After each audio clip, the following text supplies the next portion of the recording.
Hello, everybody. Thanks for joining. My name is Jim Hoffman. I'm with Wholesale Warranties.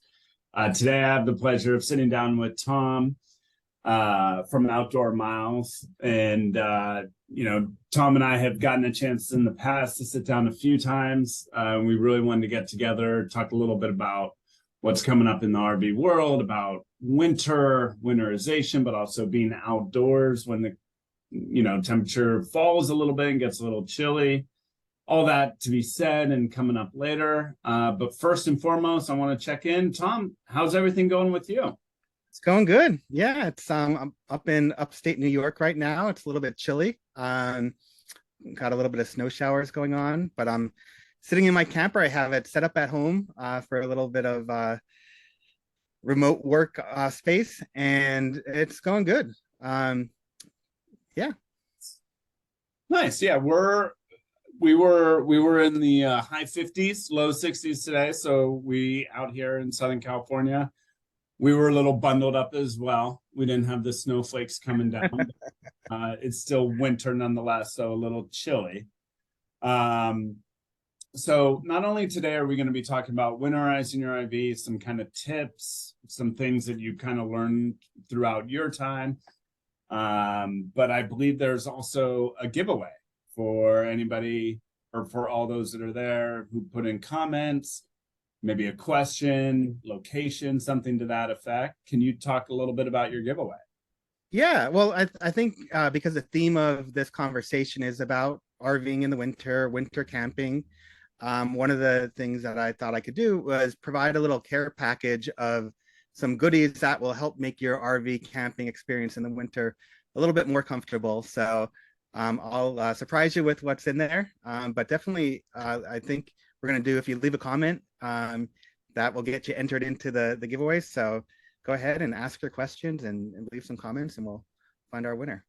Yeah, and first and foremost, I apologize for being a little bit late to this Facebook Live. We had some technical difficulties, which always seem to come up, regardless of how much effort you put in prior to. But again, I think the giveaway is perfect within the theme of winterization, of cold weather, of being outdoors. And for those that don't know, I'd really implore you, for anyone that hasn't been there, for Outdoor Miles and Tom, and and correct me when I'm wrong, Tom, but it's like a side project that you do just based off your passion for being outdoors and for your passion about the RVing experience. And I think that's one of the things that sets you aside from a lot of other individuals or entities, is you really just want to get out there, share the information that you've had, share the experiences that you've had, and then you just kind of put it all together in a nice, neat package on your website. Does that I mean, that's what we try and do. And I spend a lot of time on like Facebook groups and RV forums, and just try and share a lot of information on there. But a lot of people that are starting out RVing for the first time, it's a whole new experience. And I've made a lot of mistakes in my time, and I thought that, well, this would be a good opportunity for me to kind of package all of that together and share some good information for people that have been RVing just for a few weeks, or people that have been RVing for their entire life. So that's what I try and do. I recently started a YouTube channel. So I'm in the camera a little bit, which, definitely I'm going to try and get some information out that way. But you can definitely find us online, outdoormiles.com, or you can search Outdoor Miles on Google. It'll bring up our YouTube channel, website, and Facebook groups. Well, congrats on the YouTube channel. Thank you. I know obviously the very, very important, and also a lot of people enjoy it. A lot of people like to listen to videos, not always, read a bulletin or read information. Sometimes just listening and hearing about different experiences are absolutely great. And kind of jumping right into it, for a rig going into winterization, right? And that's something that I think most know about. But not only for our demographic and for our customers, we also had a lot of people enter into the RV space kind of during that pandemic, that 2020, the middle of 2020. Yeah. then a lot of people went out, and now we're kind of coming out a little bit of where that was. And so I think the winterization is a word that's thrown around a lot, but I kind of wanted to give our viewers your kind of 2 cents on it, what it kind of, how you would define it and describe it, and then maybe some tips and tricks on winterization and why it's so important. Sure. Well, I think one thing that you learn early on, and depending on where you live, is that the RV camping season has a start and an end date, and a lot of times the campgrounds dictate when that is. So there's a chance, especially if you're in the northern states, where when it gets cold out, you got to pack up your camper and get it stored for the winter. But then you also have the option. I think the best way to winterize your camper is to drive down to Florida, and you camp all year long. But that's not a real opportunity or possibility for many of us. But the idea of winterizing your camper is just preparing it for cold temperatures and not being in use. And it's kind of like if you have a house that you're not going to be at for 6 months, what do you do to get it ready so that when you come back in the spring, it's ready to go and it's not, there's not mice that took up residence in it or anything like that. Yeah, and it's funny you bring up like mice or just rodents in general, because I do think that what we often hear, especially on the warranty side, is when you get a vehicle out of winterization, it's been sitting for anywhere from 3 to 6 months, depending on how long you've had it. And locations vary from state to state, person to person, town to town on how you're going to winterize it. Is it enclosed? Is it outdoors? All those different things. And, mice and rats seem to be the most popular. We've also had some raccoons. And I can't remember. There's a handful. I mean, it's a warm enclosure, right? So it's like, yeah, come one, come all. Like if you can find, and especially if you left some food in there or something to that effect, and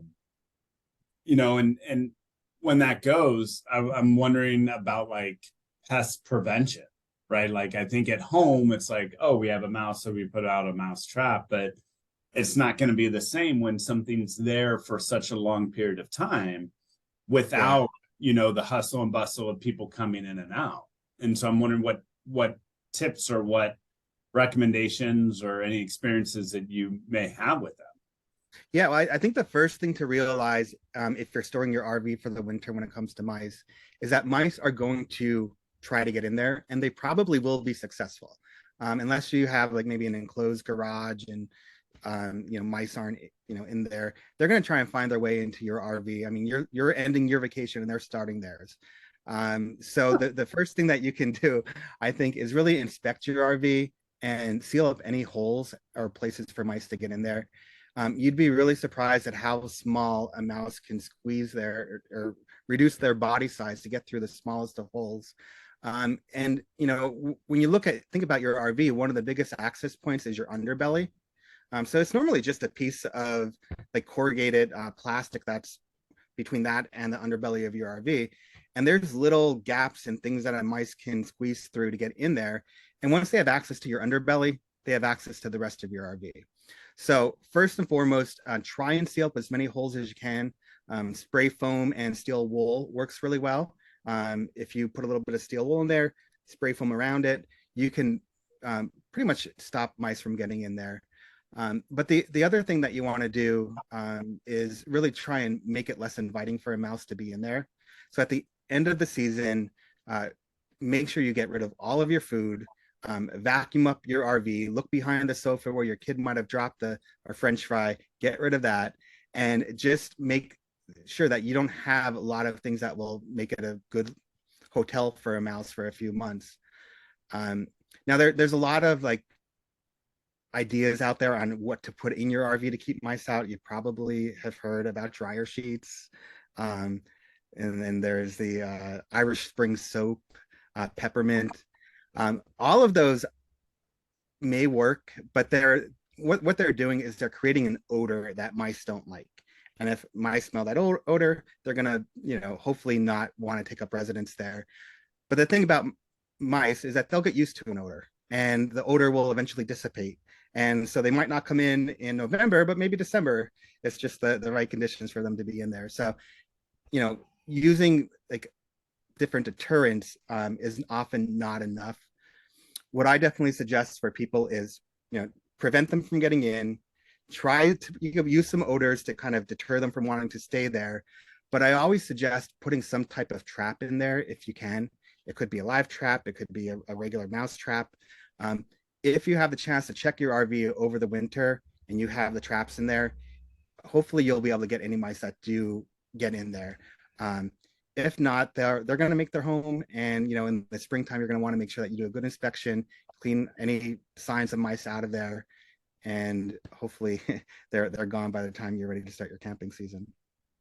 And I think both you and I, or at least myself, I was saying it kind of in a funny way, but honestly, so there's a few things that you touched on, right? Which is you're ending your vacation, they're starting theirs, right? And their goal is just to get a place that's warm and out of the cold. I think another really interesting thing about that is, okay, yeah, you can put up a dryer sheet or Irish Spring or what have you, but think of all the other places they go that smell a lot worse than that. So I don't know if that's the thing that's going to keep them out. The other component of this, like, while it is kind of a fun topic to talk about with lots of smiles, they can cause thousands, if not tens of thousands of dollars in damage. As a warranty company, it is not uncommon for us to get a call to say, yeah, the mice, because it's not the wiring they want, it's the coating of the wire, right? And so they like to eat the coating of it, bring it back to their nest because it insulates wherever they're at. And we've heard enough stories to say, or to advise, everybody that's listening and paying attention and that's going to winterize, especially if you're outside, go through the steps. I mean, I haven't heard of the steel wool and the foam, but obviously that makes sense, right? Because their entire goal is just to get in, look around for food. If it doesn't have food, it's a good chance they'll leave. But they might also just be like, wow, this is really warm and cozy and it's really cold out there, so I'm going to stay here. And eventually, the longer they're there, they can go out and they can cause thousands of dollars in damage. And both the warranty company as well as most insurance carriers aren't going to cover that type of incident because it's a natural occurrence. Right. I think the other component on winterizing, something that obviously we hear as well on a warranty side, is water, right? Yeah. Especially they became very popular in 18 and 19, like with an aqua hot system, or a kind of a step up in your regular plumbing within an RV. What advice do you have as it pertains to plumbing or water or just fluids in general? That's the mice and water are the two main enemies of when it comes to winterizing your RV that you got to take care of. And for water, you just need to remove the water from your plumbing system. And there's two primary ways to do it. One is to replace it with RV antifreeze. And if you have seen the pink water in RVs, especially if you're shopping for a new RV, you'll see a lot of pink water in the sinks and the tubs. And you're like, why is the sink and why is the tub or shower pink? It's because RVs are always treated with the antifreeze when they leave the manufacturers and they're stored for winter months. So almost every RV is going to have some type of winterizing plumbing system in it, where you would bypass your water heater, you would suck up RV antifreeze, and then it would run it through all of your lines in your RV. So that's one method. The other method is that you can blow out your RV with air compressor, and they sell adapters that connect to your water line, and then you can connect an air compressor to it and run air pressure through all of your lines and get rid of the water that way. However, I would just caution with, if you are going to go the air pressure route, just caution you not to use too high of pressure because you could cause damage to your plumbing that way as well. Um, I personally do a combination of both. At the end of the season, I will blow out my lines just as good as I can, and then I'll run some RV antifreeze in there. And it's probably overkill, but at least I can sleep at night when the temperatures are cold and I know I didn't mess something up. I think the important thing there, the takeaway there, me myself, I wouldn't want to do anything with pressure, right? I know that about myself. It's not a strength. But I think the antifreeze, like that's something that I would be able to handle. But I think the importance is doing one or the other, right? And then, Yeah. how being cognizant of how cold it's going to get, or, just making sure that you're at least putting that effort in, because again, as an extended warranty company, come February, March, April, and the line burst. Well, how did it burst? You got to walk us through it. Oh, well, it was winterized and it was left outside and it got to -20. And then, well, yeah, those are things that are going to happen. Like, you need to be able to be prepared for those things. And it doesn't ever hurt. Like, even if you're new to RVing and it's a little bit complicated for winterizing and you're not sure what to do, go to an RV dealership or call it a mobile tech, have them winterize it. But if you can, stay there and watch how they do it and teach yourself, what steps to take, because there are things that you can miss. One thing is you have low point drains in your lines that you want to open up and make sure that you drain those off. Otherwise, you could have sitting water in those drains and they can burst. Or you might forget to drain your hot water heater, which I have a story about, but that is, a very expensive mistake that you only make one time. Or you might not have your water storage tank completely drained. So, it's I'm not trying to ever deter anybody from doing these things on their own, but if you do have the opportunity to learn from a professional, take some notes, take a video, you can do it yourself, after that, for sure. And before I get to that funny story, no, I think for all those that are watching, especially if you're new to RVing, there is no better group of people that are willing to help one another, like RVers and campers. And I think in one of our earlier interviews, like I mentioned, just camping as a kid, just camping in general, but more specifically in that RV community, if you ever have questions or need assistance, RVers are some of the best individuals that you can reach out to. And I agree with you, like whether it's a mobile mechanic, whether it's a dealer, or whether it's just somebody, you're seeing this summer or, in springtime or something like that, and ask them how they do it. I have almost no doubt that they would take the time out of their day to show you what they do. But I do think a mobile mechanic and a dealer are definitely something to use as a resource. Do we have time for the funny story with the hot water? Sure. Yeah, I'll make it quick. I mean, it's funny now, but at the time it wasn't quite so funny. So when I bought my first RV, it was a used RV, and I bought it in, I think it was February or March, and I went and looked at it, tried to inspect everything. Everything looked great. It was an older RV, but for the age and all the things I thought I should be looking for, it looked fine. But a few weeks later, I took it on my first camping trip, had it set up and ready to go and ready to start the long weekend. And I turned on the water and I flushed out all the antifreeze. I was like, all right, we're making some progress here. But then I turned on my hot water and nothing was coming out. So I was a little bit confused what was happening. So I realized, oh, I forgot to turn the bypass on the hot water heater or the water heater. And I thought that would solve it. But as soon as I turned that bypass, I heard a waterfall of water going on. I was like, well, that's taking a lot of water to fill that up. And then I walked outside and I just saw water pouring from the underbelly of my RV. And I quickly turned off the water. And after a little while, I inspected the water heater. And what I found out was that there was a big crack in it. And the person that I bought it from obviously didn't drain the water heater during the wintertime. And that water that was left in there completely burst the steel um, pipe, Okay. or the Yeah. steel hold of the water heater, and I had to replace the whole thing. And it was I didn't make that mistake, but I very easily could have, because I was like, oh, that's probably a really easy thing to forget to drain after you do everything else. Isn't it absolute when it happens to you, like in the moment, obviously there's a lot of frustration, there's a lot of like, how did this happen?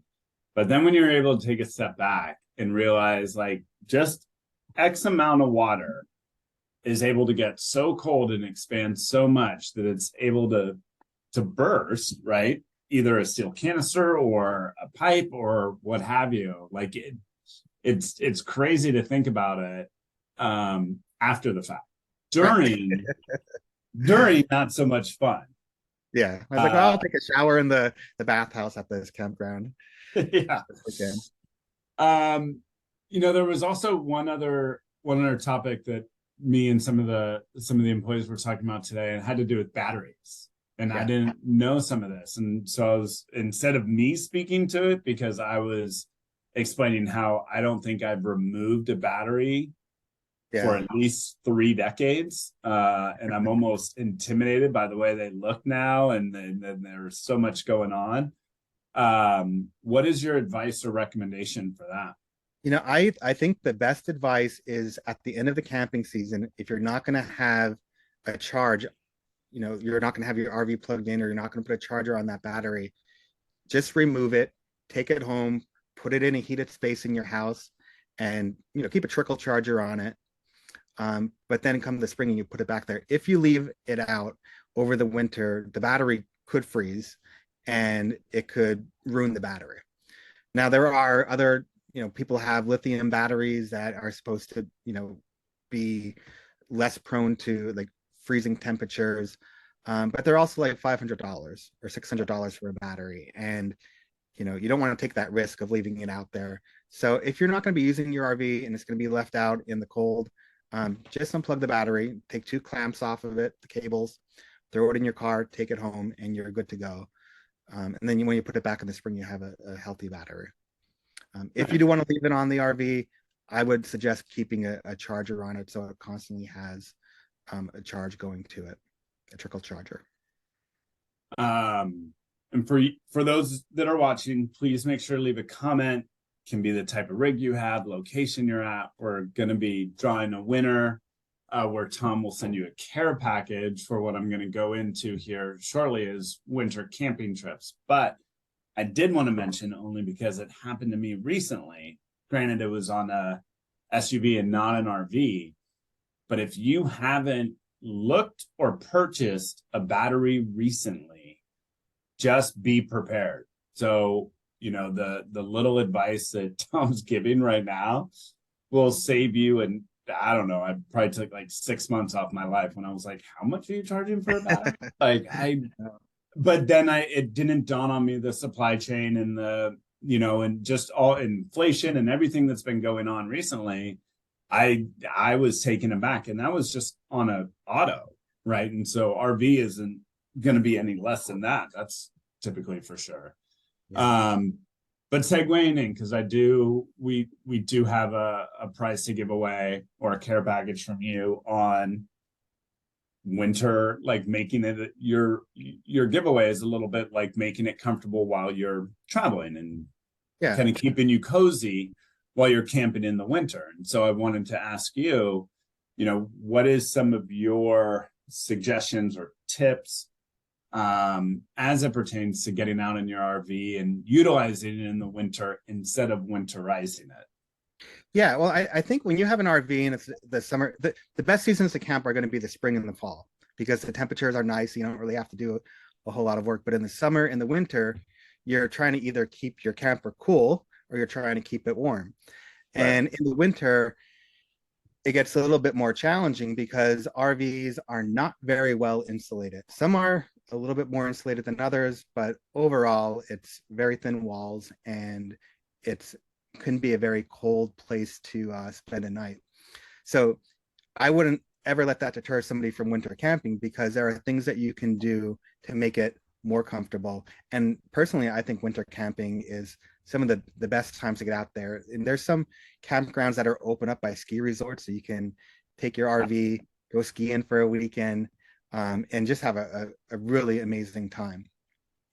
Um, but the first thing is keeping warm. And a lot of us will heat our RVs with the furnace that is in them.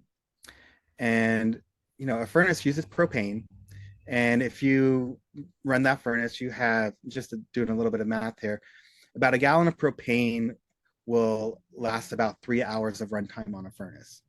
A typical RV is going to have two 35-pound tanks in it. And if you average that out, you'll get about 50 hours of runtime on your propane. Granted, your furnace is not going to constantly run, but the more that you can do to make it run less while keeping it warm inside, the more that you can, the better that you can be at preserving your propane and saving a little bit of money and keeping your camping trips a little bit more comfortable. So to do that, a few things I always suggest is insulation. And the best way to do that is to find out, well, where are the thinnest parts of your RV? And it's going to be your windows, your door, and your ceiling vents. And if they have a lot of products that are available, but they have like pillows that you can put up in your ceiling vents that as that warm air rises, it's not going to instantly head out of the RV. It will stay in there, and your furnace or your heater is going to run a little bit less. Likewise, you can put coverings on your window. Even just closing your blinds in your RV will help keep some of that heat in. And they also sell some insulation kits that you can put on your door that will cover that window. And it makes a world of difference. It really does. Yeah, and I think, it's I don't know, it's kind of a frowned upon thing sometimes to say, but like some of the rigs that were built during the pandemic weren't exactly built with the time and love that some of the other ones were prior to. They were kind of just pushed together. So I think any advice or any tips to try to conserve propane or just just to make sure that you're staying warm is a huge factor, especially to enjoy your trip while you're out there. And if you're camping somewhere, if you're stationary for a while, one thing that will have probably the biggest difference out of it, make the biggest difference out of everything, is putting a skirting around your RV. That will keep the bottom of your RV enclosed and will prevent air from blowing down there. And that really will keep your RV much more comfortable, probably more so than anything else that you can do. What about, I've always been kind of curious because I don't obviously know the answer, but like humidity, right? So when I can remember as a kid, like keeping we had a Volkswagen camper van that we slept in.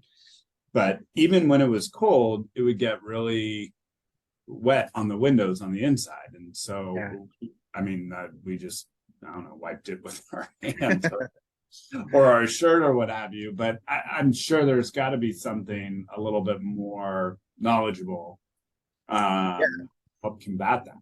Yeah, I mean, humidity is one of the biggest problems that you'll have if you're spending a lot of time in your RV camping. Even a long weekend, you're going to have humidity issues. And the reason is because you're spending more time inside your RV, and as you breathe, you're putting moisture into that RV.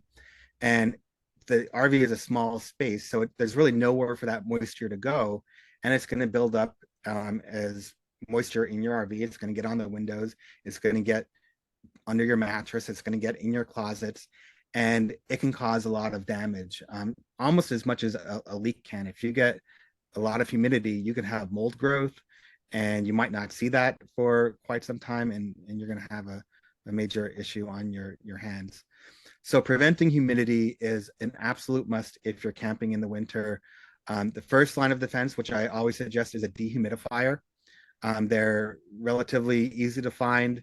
They don't use a lot of energy, but they'll keep that humidity level in your RV down. I also suggest that, if you look on Amazon, you might see some of the small little dehumidifiers. I recommend getting one that's made for a home if you're going to be in your RV for a long time, because that overkill will definitely keep that excess moisture out of the air. The other thing to do is when you're camping, you're breathing out, and that is humidity is building up inside your RV. Give it a place to go. So it might seem counterintuitive to open up your roof vents, but definitely keep them open for a little bit during the day. Run the fan so it blows the air out into the outside, and that will definitely decrease your humidity level as well. And then also just check some of the problem areas. One of the biggest issues that people have when it comes to moisture in their RV is under their mattress. So check that regularly. And you could actually buy like underlayments for the mattress that provides airflow so that you don't get that humidity level, because every year the mattress companies must love it, but people are throwing out their mattresses because they have mold underneath it, and mold and sleeping don't go together. It's just not. Yeah, it's not a good combo. But you mentioned something that I think I'm gonna echo, which is a dehumidifier, right? Like I'm sure on Amazon or at many other places you can buy like a little compact one, and it'll say it'll do this, this, and this. But I think sometimes, and I don't think there's many, but again, there are some new RVers in this space.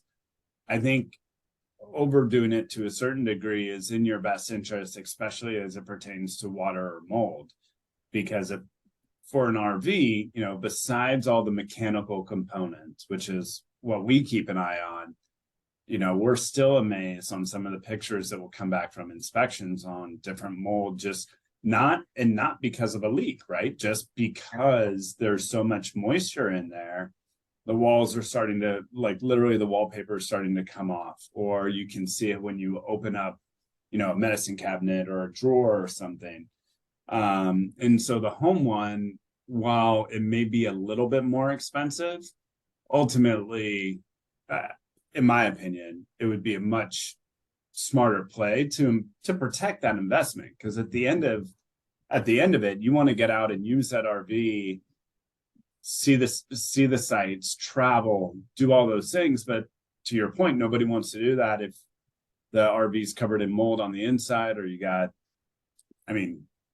water or mold under the mattress, and probably a couple mice under there too, just because they're probably why not? Yeah, warm and happy. Yeah. All right. Well, I can't appreciate, or I can't thank you enough. I do really, really appreciate it. I'm sorry for the technology No problem. up there. I take full responsibility. Apparently you just have to turn your computer on by hitting the power button. Nobody told me that. So I was just in there talking to a camera. But again, for everyone watching, leave some comments, like location. Please check out Tom at Outdoor Miles. Hopefully, if you got anything out of this conversation, is that Tom's website is a really good resource for you to utilize, whether you've been RVing for 20 years or you've been RVing for 2 days. It's a passion of his that he just likes to get information out there and hopefully help you along your journey. And we will be reaching out to the winner directly. And Tom, again, I really wanted to thank you for your time. No, I'm happy to be here. And I do have some articles that I'll drop in the comments as well, that they link to everything that we talked about, whether it was mice or moisture in your mattress or finding the right dehumidifier. So I'll put those down there that you can, check out at any time that you're watching this video. But yeah, I'm looking forward to maybe doing this again in the spring or whenever you're free. Yeah, no, that sounds great. Keep an eye out for the mice, because I know they're coming. And I hope you have a wonderful holiday season. Look forward to catching up with you in 2024. Okay, you too, Jim. All right, take care. Take care, Tom. Bye. Bye.